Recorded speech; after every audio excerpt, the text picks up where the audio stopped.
Good morning, I'm Christina Thompson. The Chronicles of Education recently released the report of the top 5 most well-paid university presidents of private institutions. Coming in at number 1, President Nathan O'Hatch of Wake Forest University. He makes over $4 million a year. This street may seem quiet now, but exactly 1 year ago, it was a very different story. This is the 1-year anniversary of when a Wake Forest University student was subject to a violent gang-related crime. Stop by the reception hall of Renolda to sing Christmas carols. Every Friday at 2:45, the museum staff will play the organ and sing along to your favorite holiday tunes. Now, I was lucky enough to speak to one of the owners of these cars, and she thinks that her car was targeted because she leaves her doors unlocked. And folks, she's right. The overwhelming majority of car theft happens because the owners have left their doors unlocked. Now, thankfully in this case, nothing of importance was taken. This is Liam Neeson, a fictional superhero dad who saves his daughter in the movie Taken. But we met one of these real-life super dads living in Winston-Salem, North Carolina. Robert Staten is a Navy SEAL and father who specializes in rescuing children from human trafficking rings around the world. Well, there certainly are a lot of choices. But girls, remember, it's your special day, so wear something that you feel great in. This is my favorite. For Teen Kids News, I'm Christina. Today on campus, a Nobel Prize winner, and he will be delivering the inaugural Noesis address. Mohammed Yunus won the prestigious award back in 2006 for his creation of Grameen Bank, which is a bank that gives loans to people who might not qualify for normal loans. Eating disorders are growing on college campuses at an alarming rate. In fact, 95% of those who have eating disorders are between the ages 12 and 25. This is a problem because eating disorders account for the #1 mortality rate amongst mental illnesses. Wake Forest University students know this is a problem, and that's why they're speaking out.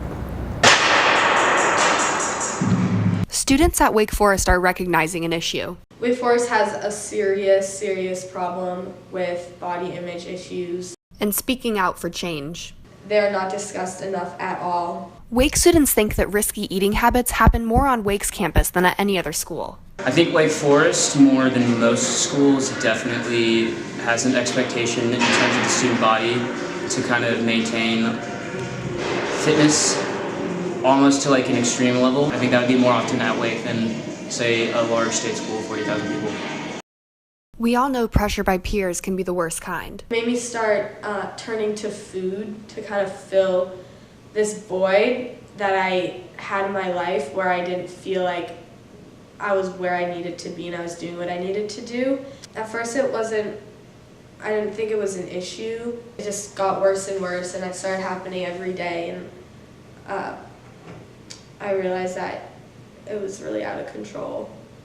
I needed to do something about it. It's also why many women on Wake's campus feel their unhealthy eating patterns are not a big deal. I couldn't just stop hanging out with them because then I would have nobody. They all looked so perfect and pretty all the time, and they were always doing everything, and I couldn't keep up with that. Recently, students have started to band together to encourage positive body image. This is an art project. It's titled The Offering Room, and it's meant to leave an encouraging message for students. Its goal is to have students leave something of importance as representation of a bad habit they're giving up for the new year. Wake Forest University students know that the campus mentality does lean towards unhealthy eating habits, but they are trying to combat this, and they are demonstrating for social change. Van Gogh, Monet, Dali, Lewicki. All of these names have something in common, but you might not have heard of the last one yet.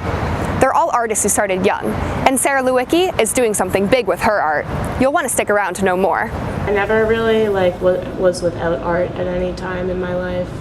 Sarah Lewicki is an art student at Wake Forest. And then at Wake Forest, I didn't think that I wanted to be an art major. Who is making a big difference. My artwork is so visually disturbing. It looks really pretty, but it also looks really harsh and really raw, so.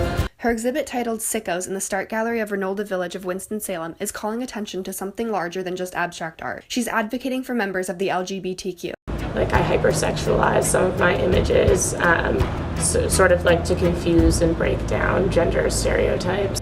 And in a conservative Southern university, she's amongst some of the first to do so. Hopefully make certain people feel less alone or less isolated. Sarah hopes her art can help those struggling with their own sexuality to feel a little less alone.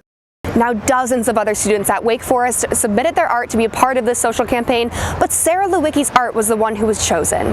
Her art will be here in the Start Gallery until December 1st. Every year, more than 650,000 people are released from jail. Most of them find returning to civilian life is a challenge.